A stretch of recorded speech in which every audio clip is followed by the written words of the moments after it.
மாம்ச சிந்தை மரணம், ஆவியின் சிந்தையோ ஜீவனும் சமாதானமுமா? மாம்ச சிந்தை மரணம் இப்படின்னா என்ன? கிளியரா சொல்லுங்க.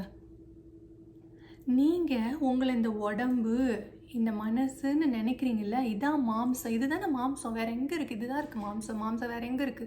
இந்த மாம்ச சிந்தை, நான் இந்த உடம்புன்னு நினைக்கிறது உங்களை எங்க கொண்டு போய் விடுமா? மரணத்தில் கொண்டு போய் விடும். ஓகே, நீ ஆவியின் சிந்தையோ ஜீவனும் சமாதானமுமா? நான் இந்த உடம்பில், இந்த மனசில், இந்த உள்ள இருக்கு இல்லையா, இந்த ஸ்பிரிட், இந்த உள்ள ஒரு எனர்ஜி இருக்கு இல்லையா, ஒரு கான்ஷியஸ்னஸ் இருக்குது. இந்த இந்த இந்த ஆவியின் சிந்தையோ, நான் ஒரு ஸ்பிரிட் அப்படிங்கிற உங்களுடைய தாட் தான் உங்களுக்கு லைஃப்பும் பீஸும் ஜீவனும் சமாதானமும் எப்போ கிடைக்கும்? நீங்கள் இந்த உள்ளே இருக்கிற ஸ்பிரிட் தான் நீங்கள் புரியும் போது, அறியும் போது உங்களுக்கு லைஃப் கிடைக்கும். அது வரைக்கும் உங்களுக்குள்ள ஜீவன் இல்லைன்னு